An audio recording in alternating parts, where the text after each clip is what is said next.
За өнөөдөр ер нь айгүй олон төрлийн сэдвийг нэг доор багцлаад ирэх гэж бодож байна. Энд ирээд ерөөд нь бол ганцаараа амьдраад бясалгаад тэгэл яг эрүүл амьдралын юм агаар амьдарч үзээ зөв задлуудыг хэрэгжүүлээд тэг хүн чинь гол нь яг ганцаараа олон цаг одоо суухаар маш олон зүйлийг боддtiin байлээ. Тэгээ та бүхэнтэй зүгээр энэ бодлоо хуваалцсан юм уу гэж бодоод рекорд хийгээд явж байна. Тэгээд хамгийн ихэнд ярихыг хүссэн сэдв маань болохоор та хэд өөрсдөө бодоод үзээрэй. Бид нар ингээд жоохон байхад 10 жилтэй ч юм уу те бага ангита дунд ангита мэдхгүй өглөө гэрээсээ гарчаад сургууль дээр очиод хичээлээ хийгээд найзтайгаа тоглоод энтергээл айгүй олон зүйлүүдийг хийж байгаа мөртлөөсөө гадаа ингээ харсан чинь нар ерөөсөө жаргаагүй өдрөө нэг ерөөсөө ингээд явж өгдөггүй яг тийг санагддаг байсан нь. Тэгсэн одоо ингээд амьдрал дээр гараад нийгэм дээр гараад 5-20 жил болцсон. Өглөө гэрээсээ гараад ажил руугаа явцсан. Нэг л мэдсэн чинь гадаа ингээ харах болцтой. Нэг л мэдсэн чинь 30 хүрсэн, нэг л мэдсэн чинь 40 хүрсэн. Цаг хугацаа зүгээр л ингээд харамсан сум шиг тийм хурдан өнгөрдөг байх дийл хүмүүст бол at least надад бас яг тийг санагддаг. Тэгээд яагаад бид нарын ингээд цаг хугацаа амьдрал ингээд хурдан өрнөд байгаа юм бэ гэхээр бид нар зүгээр бүх зүйлийг адилхан гэж өөртөө итгүүлсэн болохоор тэрнээс уг нь болж өгвөл энэ ганцхан болдох амьдралтай аль болох ингээд удаан тийм ингээд цаг хугацааг маш гоё удаанаар ингээд мэдрээд уг нь амьдрнаар байгаа шүү дээ. Тэгсэн мөртлөөс л ингээд цаг хугацаа хурдан өнгөрчдөг. Адилхан гэж боддог байгаа болохоор. Гэхдээ яг ингээд бодохоор хүүхдтэй байхдаа ч тэр одоо юу гэдэг 10 жил одоо хичээлдээ явдаг байхдаа ч тэр одоо ингээд ажил руугаа явж байгаа шүү дээ. Зүгээр л газар нь өөрчлөгдсөн болохоос тэрнээс ялгаагүй хүүхдтэй өвцөн тэгэл нөгөө л нэг сургууль руугаа нөгөө л нэг багштайгаа нөгөө л нэг хүүхдтэй тоглож байгаа. Тэгсэн мөртлөөс өдөр хоног маш удаан санагддаг. Яагаад юм бэ гэвэл тэр хүүхдөө зүгээр мэдэхгүй болохоор байхгүй юу? Бүх зүйлийг мэдэхгүй. Бүх зүйл өөрт нь шинэлэг тусч байгаа. Юу ч шүүж дүгндэггүй. Зүгээр л ингээд цагаан цастай. Тэр цагаан цасан дээр хүн жижигхэн ингээд сараацсан цагаан цас юм чинь маш тодор үлддэг. Тэрнтэй яг адилхан. Тэгсэн ингээд томчоо бид нарын хувьд болохоор ерөөсөө тийм цагаан байха болцсон. Бүгдийг мэддэг юм шиг мэдэмхийрдэг болцсон. Бүх зүйл ямар нэгэн одоо юу гэдэг өөрөө мэдхгүй юм байж мэддэг юм шиг өөртөө итгүүлсэн. Тэрийгээ зүгээр далд хумсартаа суулгацсан. Хизээч уулзч үзэж байгаа хүнийг зүгээр сошиалор ч юм уу тийм телевизээр хараад нэг иймэрхүү хүн гэ зүгээр нэг тэр таслсан хэсгийг хараад хүмүүс тэгж шүүгээд дүгнждэг. Энэ амьдралдаа ч очиж байгаагүй газрыг хараад энэ угаасаа нэг иймэрхүү газар гээд өөртөө итгүүлсэн. Өмнө амьдралдаа нэг ч удаа хийж оролдож үзэж байгаагүй зүйлийг харчаад энэ угаасаа бүтэхгүй гэ зүгээр тэгээд дүгндэг болцсон. Тийм болохоор ингээд бүх зүйлийг мэддэг юм чинь дахинд ерөөсөө тийм шинэлэг байха болчихж байгаа байхгүй юу? Гэтэ яг үнэн эрэхтэй өөрөөсөө та асуугаад үзээрэй. Тэ үнэхээр бүх зүйлийг мэддэг өө. Өгүүлэх дийлэх хүмүүс хариулт бол Сенека гээд маш гайхалтай философчин талаар өмнө 2 жилийн өмнө 3 жилийн өмнө дугаар оруулжсэн. Нөхөр бол юу ч мэдгүй гэдгийг мэддэг. Тэрүүгээрээ бусдаас ялгаатай байсан. Тийм байж бид нар өдрөө хоны илүү шинэлэг те өдрөө хоны илүү утга учиртай хамгийн гол нь өдрөө хоны илүү удаанаар өнгөрүүлчихдэг байхгүй юу. Тэгээ яг ингэ бодоод үзэхээр ажил руугаа явж байгаа тэр маршрутын тэр зам яг өдрөө болго адилхан уу гэвэл энэ ч мэдээж үгүй шүү дээ. Ядаж тэрүүгээр зурж байгаа хүмүүс нь өөр, хажуугаар өнгөрч байгаа амьдрал нь өөр, цагаагаар нь өөр, дээр хөвж байгаа үүл нь өөр, тэнгэр нь өөр, тусж байгаа нар нь өөр, бүх зүйл өөр байгаа байхгүй. Гэтэл бид нар зүгээр адилхан гээд итгэсэн тэрийг ерөөсөө анзаарахгүйгээр өнгөрүүлчихдэг. Mindfulness гэдэг чинь тэр шүү дээ. Ердөөсөө анзаарахтай амьдрий гээд жижигхэн өөрчлөлтүүдийг бүгдийг ингээ анзааръя гээд одоо цагт амьдрий гэдэг чинь хамгийн гол нь тэр байхгүй юу. Тэгээ би энд урж ирээд өчтөр ийш нэг уул руу гарсан юм. Уул руу нэг 4-5 км өгсөд гарсан нэг уул эдэн. Тэгээд тийшээ одоо 5 дахь удаага өчтөр гарсан. Тэгээд гарчаад яг ингээ далаа малаа ингээ айгуугаа харагддаг. Тэгээд далааг харахгүйгээр би зөвөр ягаад ч юм ингээл тийшээ тэнгэр рүү харсан байхгүй юу. Тэгээд тийшээ тэнгэр рүү харсан чинь нөгөө нэг Бихизма гэдэг нэг рэпер байдаг шүү дээ. Нөхрийн нэг бичлэг явж байдаг. Өдөрт тоосон чинь ингээд 24 цаг байт юм билэ. Гэдэг шиг би зүгээр ингээ тэнгэр рүү харсан чинь хөөх. Тэнгэр гэдэг чинь ийм гой сайхан цэлгэр, ийм гой том уудам. Тэгээд хөвж байгаа үйл нь чи ийм гой цөөлөн байдаг үлээ. Тэгэл ингээл хөөх дэлхий гэдэг чинь ямар уудам том юм бэ гэд. Надад бүр амар шинэлэг байсан. Яг үүндээ. Тэгээ та зүгээр бодоод үзээр хамгийн сүүл хизээ яг ингээд тэнгэр ширтээд ингээл дээш гараа суужсэн бэ. Дийл хүмүүсээр бол аягүй удаж байгаа хаа. Бид нар зүгээр анзаарахгүй байхгүй. Бид нар дээш харахгүй болохоор анзаарахгүй л өнгөрүүлчихээ. тийм амархан зүйлээс эхэлж болж байгаа байхгүй юу. Зүгээр аль дэше харахад тэнд ингээд цоо шин мэдэрнэ ш. Тэр өдрийг илүү ингээд одоо юу гэдэг шинэлэг болох нэг зүйл зүгээр л дэше хараад байгаа байхгүй юу. Эсвэл ингээд доош хараад хөрс рүү хардаг ч юм уу, эсвэл модыг анзаардаг ч юм уу, хажуугаар зурж байгаа хүмүүсийн инээд минэдийг харах ч юм уу. Тэгэхэд ингээд цоо шин болно. Тоо өдөр гэдэг. Тэгээд амьдрал гэдэг чинь ингээд амар ингээд урт хугацаагаар буюу ингээд бүхэл амьдралаа бид нар ингээд хараад байгаа байхгүй юу. Хизээ нэг өдөр аз жаргалтай болох хэрэгтэй юм шиг те. Гэхдээ амьдрал гэдэг чинь зүгээр л аз жаргал сайхан амьдрал гэдэг чинь байна шүү дээ. Зүгээр л аз жаргалтай өдрүүдийн нийлбэр нэг байхгүй. Тэрнээс чинь ингээд амьдрал бүхэлдээ тийм аз жаргалтай байна гэдэг чинь угаасаа ямар ч боломжгүй зүйл. Тэгэхээр эн чинь бас амар том эндүрл байгаа даа тий. Бид нар ингээд хизээ нэг өдөр ингээд санхүү эрхчлэн түрхээрээ гой далайн ирэг дээр хөвтээд сайхан пи уугаад тэгээд нэг сайхан амьдралаа өнгөрүүлэндээ эн чинь л одоо аз жаргал байх та гэж бодоод байдаг. Гэтэ үгүй байхгүй юу. Өдөр болгон тийм байвал үнэхээр галзуурна. Би энд хурж ирээд ингээд яг далайн ирэг мэрэглүү ингээд алхаад 5 минутын зайтай газар би өдөр болгон далайн ирэг дээр зөөр хөвтөө пи уугаад тэгээ суужхад яг үндэ надад ямар ч асуудал байхгүй санхүүгийн хувьд ч юм ингээд ямар нэгэн барьер юу ч байхгүй. Гэхдээ би хэрэв өдөр болгон тэгээд байх юм бол би галзуур шүү дээ. Надад зовлон тодорхой хэмжээний стресс заавал хэрэгтэй байхгүй юу? Хүний тархины хувьд ингээд тодорхой хэмжээний стресс хүний тархийг илүү эрүүл болгодог гэж байгаа юм. Тэгээ Америкт хийсэн нэг судалгаагаар лотери гэдэг нэг өндөр шагналтай суглаа байдаг шүү дээ. Тэр суглаанд $100 дээш мөнгөн шагналыг хочсон хүмүүсийн 2 хүн тутмын нэг нь 4 жилийн дотор bankruptcy буюу дампуурлаас арилдаг. Шагнал хочсон хүмүүс ердийн хүмүүстэй харьцуулах юм бол 3 дахин их магадлалаар амиа оролдог гэж байгаа юм. Тэр чинь яагаад юм бэ гэвэл зүгээр гинт ингээд өдөр болгон нэг одоо нэг толгойн дотор итгүүлдэг байсан аз жаргал руу тэмүүлээд ямар ч зовлонгүй тийм амьдралыг хэсэг хүн мэдэрчээр галзуурч байгаа байхгүй юу. Тийм болохоор хүний амьдралд зовлон бол хэрэгтэй. Тэгээд зовлон бүхэн яг үнэхээр ингээд одоо юу гэдэг адуус чөтгөр шигтэй ингээд үзий ядах хэвээр тийм субъектив зүйл юм уу гэвэл үгүй баш харж байгаа байхгүй юу. Хүний амьдралд заавал зовлон хэрэгтэй. Тэгээ буддизмын дугаарууд дээр бас зөндөө ярьжсэн. Амьдрал гэдэг бол ерөөсөө зовлон жаргал одоо ээлжсэн л тийм зүйл байгаад байгаа шүү дээ. Зовлон мэдэрч байгаа учраас тэр аз жаргал гэдэг зүйл чинь илүү үнцэнтэй, илүү утга учиртай, илүү удаан ингээд бид нарын ой самжинд үлдэж байгаа байхгүй юу. Жишээ нь ингээд хүмүүс яагаад уулан дээр одоо өөрийгөө тэгж юу гэдэг зовоон байж та ингээд ядран байж уулан дээр гардаг гэж бодож байгаа. Тэр чинь ингээд одоо юу гэдэг нэг машинаар шууд очоод харах нэг тийм view болон алхаж ингээд 2 3 цаг алхаад очоод харах view орондоо асар том ялгаа байгаа шүү дээ мэдрэмжийн хувьд. Монгол гэхэд ингээд хүүсийн 8 нуурлуу те онгоцоор явж болдог. Гэтэ хүмүүс яагаад онгоцоор явах гэдэг сонголтыг хийхгүйгээр хичнээн ингээ баян хүмүүссэн бас ялгаагүй ингээ мориор ч юм явнаар явдаг байхгүй юу. Тэр чин зүгээр тэр вивийг харах гэж биш. Тэр зовлон туулаад тэр зовлонгийн дараа байгаа аз жаргал нь хичнээн гоё өөрт нь хамттай санагдгийг мэдрэх гэж л явж байгаа шүү дээ. Тийм болохоор хүний амьдрал зовлон гэдэг зүйл бол яг нэг тийм үзий ядах хэвээр зүйл бол биш. Зовлон бүх утга учиртай байж болдог. Тэгээд хүний тарих гэдэг угаасаа өнгөрсөнд болсон ямар нэгэн хэцүү үйл явдлуудыг ирээдүйд буюу яг одоо цагаас харахад verification буюу илүү гоо үзлэнтэй болгож илүү утга учиртай болгодог тийм хандлага хүний тархинд тархиа одоо хамгаалах механизмын хувьд бол бүрэлдсэн байдаг. Жишээ нь би ингээд юу гэдэг өнгөрсөн ингээд найз зөвхөн хаягдаад ч юм уу те. Аль амар шаналал тухайд ингээд хэцүү байгаа л зүрх мөрх ингээд латгаж өвдөөл тэгжсэн.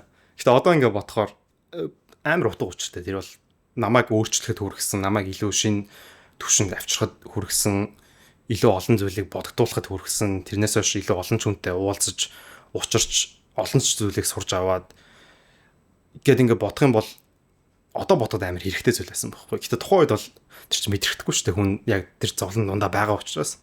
Тийм болохоор зүгээр ингээд танд сануулж хэлэхэд бол одоо хэрвээ та ямар нэгэн зовлон туулж байгаа юм бол энэ зовлон чинь ирээдүйд цаг зовлончтой байна уу гэвэл үгүй бах. Утга учиртай байж болно. Адлер ээлдгээр бид нар өнгөрсөн болсон үйл явдлыг өөрчилж чадахгүйцэн ирээдүйд тухайн өнгөрсөн болсон үйл явдалтай утга учирыг нь оноож чаддаг гэж. Тийм л байгаа. Тэгээд хамгийн гол нь энэ зовлон бүхэн гэж би яг сая жоохон буруу хэлчих шиг боллоо. Энэ зовлон бүхэн үү гэвэл бас үгүй. Гэдэг би энд ирээ бас давхар ойлгоод байгаа юм. Гэдэг бид нарын одоо юу гэдэг бид нар за нэг 8 цаг унтлаа гэж бодоход үлдсэн 16 цагтай өдрийг яаж өнгөрүүлж байгаа. Тэр өдөрт хийж байгаа үйл явдлууд, үйл хөдлөлүүд, хийж байгаа ажил буюу зовлон жаргал юу вэ? Бүх зүйл өөрийн чинь зорилготой ч уялдаатай байна гэдэг нь хамгийн чухал. Хэрвээ ямар ч уялдаагүй байх юм бол амьдрал уйтгартай, утга учиргүй ингээд зүгээр л амьдралыг амьдрах гэж биш, зүгээр нэг өдрийг барах гэж амьдрчдаг байхгүй юу? Ойлгож байна уу? Чинь ингээд миний өнөөдөр хийж байгаа үйл хөдлөлөө те. За жишээ нь би ингээд юу гэдэг өглөө гараад гүйдэг ч юм уу, фитнест явна, тэгэл одоо контентоо хийн, дараа ч ном дээр ажиллана энэ төр миний хийж байгаа бүх ажлууд миний ирээдүйн зорилттой уялдаатай байгаа болохоор би тухайн өдөр маш хаппи өнгөрүүлж байгаа. Хэрвээ ямар ч уялдаагүй тийм ажлуудыг би өнөөдөр хийхээсээр аргагүй байх юм бол миний амьдрал үнэхээр утгагүй санагдана. Жишээ нь би ингээд юу гэдэг өнгөрсөн хэдэн жилийн хугацаанд миний нэг зорилго болохоор дэлхийгээр аялах. Тэгээд энэ дэлхийгээр аялах гэдэг зорилготой хүрэхийн төлөө ингээл орлогын тал дээр ч юм уу юу хийвэл цөмжтэй юм бэ гэдэг тэднийг судлаад ингээл контент байна, ингээд номоо борлуулдаг ч юм уу. Иймэрхүү ажлуудыг хийжсэн учраас надаа ингээд өдөр болгон ахиц дэвшилтэй, өдөр болгон өчтөрөөс өөр өчтөрийн өөрийгөө ял гэж хэлдэг шүү дээ. Тэр чинь ерөөсөө гол утга учир нь тэрэндээ байгаа байхгүй. Тийм учраас би өнгөрсөнд хийсэн бүх үйл явдлууд, бүх ингээд ажлуудаа үнэхээр сэтгэл хангалуун байдаг. Тэгэхгүй би А гэдэг зүйлийг зорж байгаа мөртлөөсөө өнөөдөр Б гэдэг ажлыг хийж байгаа юм бол юуны төлөө цаг хугацаа өнгөрүүлээд байгаа юм бэ? Тийм биз дээ. Тийм асуултанд хүрчихгүй. Гэтэ хүмүүс тэрийг ерөөсөө анзаардаггүй. Би ягаад өнөөдөр энэ компанид ажиллаж байгаа юм бэ те? Би ягаад өнөөдөр энэ ажлыг хийж байгаа юм бэ? Ягаад өнөөдөр энэ албан тушаал төр байгаа юм бэ? Тэрсэн заавал таны ингээд ирээдүйн зорилготой чинь зайшгүй уялдаатай байх хэрэгтэй. Тэгэхгүй яг бодит нөхцөл байдал дээр бид нар сэрүүн байгаа 18 цагийнхаа талаас дээшиг нь ажил дээр өнгөрүүлж байгаа шүү дээ. Тэр ажлыг хийж байгаа тэр хугацаанд ингээд ямар ч зориглохгүй ажил хийгээд ах юм бол ямар ч урагштай байхгүй юм бол амар утга учиргүй санагдах байхгүй юу? Ажилдаа депрессж байгаа хүмүүсийн миний бодлоор дийлэх шалтгаан нь бол ирээдүйд ямар ч зориглохгүй байгаа болохоор тэр депрессийг давах ямар ч хөдөлгөөргүй болчихж байгаа юм. Тийм болохоор заавал зорилготойгоо уялдсан зүйлүүдийг хийх ёстой. Яаж ч утсан. Тэгээд бас нэгэн энийг бас сайн санаж аваасаа гэж хүсэж байна. Тэрний юм бэ гэвэл бид нар ингээд өөддөг нь болохоор тухайн ингээд юу гэдэг ажилдаа ч юм уу тухайн хийх ёстой зүйлдээ уудаг байхгүй юу? Бид нар ерөөсөө өөрчлөгдөхгүй байгаа өөр дээр өөддөг. Ажилдаа биш өөр дээр өөддөг байхгүй юу? Тийм болохоор юмд дургу болчдөг. Хэрвээ хүн зоригтой байгаа тухайн зорилгынхаа төлөө өдөр болгон 1 хувиар ч юм уу 2 хувиар ч юм уу өдөр болгон ахаад те өөрийнхөө өөрчлөлтийг хүн мэдрээд авах юм бол тэр зүйл өөдөхгүй яаж утсан. Тэгэхгүй яг өчигдөр ямар байсан, өмнө жил бас ямар байсан, 5 жилийн өмнө ямар байсан.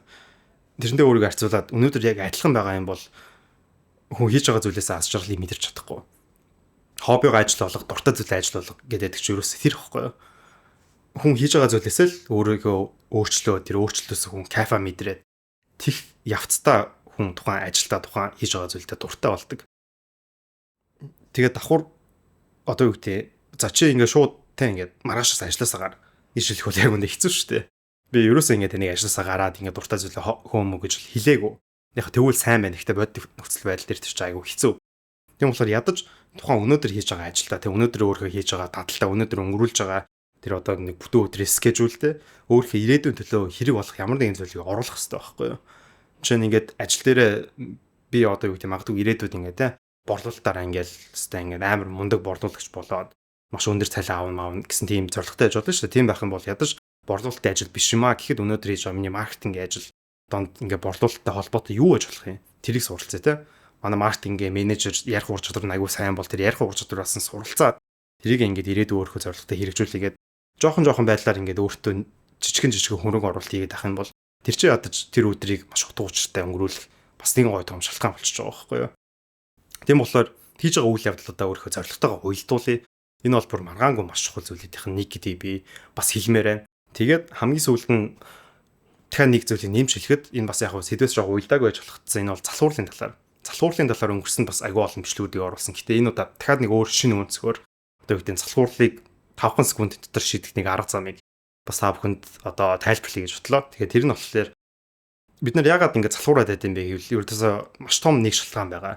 Хийх ёстой тэр ажлыг бага байдлаас нь илүү хүндрүүлээд ботчдөг байхгүй юу? Жишээ нь ингээд одоо юу гэдэг за шинэ одоо цаанасаараа болоод ингээд шинэ жил гарч байгаа шүү дээ монголчуудын хувьд бол. Тэгээд за би энэ шинэ жилдээ ингээд гоё фитнест яваад гоё ирүүл байна гэж бодоод тэгээд фитнест явахаас өмнө амар олон зүйл ингээд ботчдөг байхгүй юу? За ингээд би ингээд Гэрээс ингээд гараад байлцлаа ингээд ажиллаж гараад идэх юм. За хувцас бэлтэн. За очоод ингээд очоосооч юм ингээд төвчн мөгжин алж байгаа юм бол ингээд гадаа хүүтэн. За очоод ингээд усанд ороод ингээд хувцас солж молоо. За тэгээд фитнес дээр ингээд зурж таслаа хийчихэл буцаал ингээд арай төвчн мөгжин тэр амар олон юмснууд ботоод байгаа болохоор ерөөс тэрийг хэрэгжүүлж эхлүүлж чаддаггүй. Яг үнэн шүү дээ. Дийл хүмүүс бол яг тэгээд ингээд залхуурчдаг байхгүй юу?